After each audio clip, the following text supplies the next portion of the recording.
চাঁদ দেখা গেলে আজ থেকে পবিত্র রমজান। এর মধ্যে বাড়তে শুরু করেছে নিত্যপণ্যের দাম।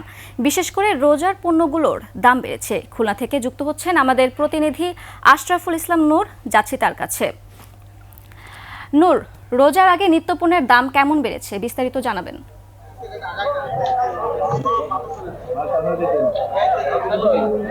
শ্রাবন্তী, আপনি যেমনটি বলছিলেন যে আমরা এখানে দাঁড়িয়ে আছি খুলনা সোনাগা কাঁচা বাজারে। এই কাঁচা বাজার থেকেই কিন্তু খুলনা শহরের সমস্ত বাজারগুলিতে পাইকাররা এখান থেকে সংগ্রহ করে পাইকারি দামে খুচরা বিক্রেতারা এখান থেকে বিক্রি করে।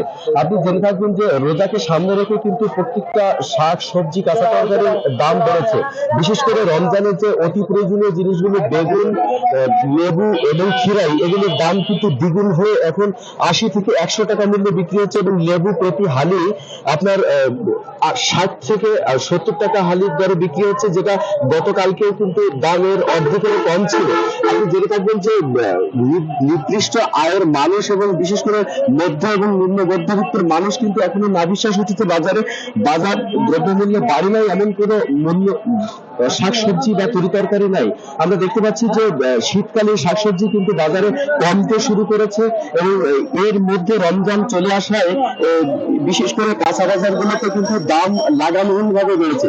আমরা ক্রেতাদের সাথে কথা বলে যেতে জানতে পেরেছি যে বাজারে কিন্তু কোনো মনিটরিং ব্যবস্থা না থাকায় যে যার মতো এবং স্থানকাল পাত্রভেদে দাম হাঁকছেন বিক্রেতারা, এবং এই বিক্রেতারাও চাচ্ছেন যে নির্ধারিত মূল্যেই বিক্রি করতে, কিন্তু তাদের ক্রয় মূল্য বেশি পড়ে যাওয়ার কারণে দাম বৃদ্ধি করা হচ্ছে বলে তাদের দাবি।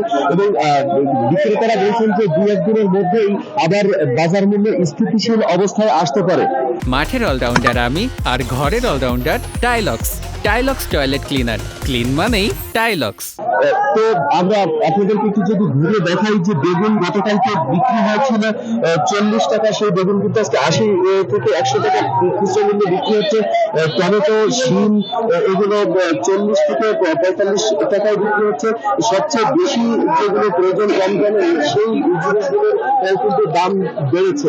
তো ক্রেতা ভোক্তাদের সাথে কথা বলে কথা জানতে পেরেছি যে বাজার মনিটরিং ব্যবস্থার মাধ্যমে খুব দ্রুত সময়ের মধ্যে যদি স্থিতিশীল অবস্থা বিরাজ না করে তাহলে রমজানে মানুষের কষ্টের নাবিশ্বাস উঠে যাবে। শ্রাবন্তী, এই ছিল আমাদের কাছে সর্বশেষ।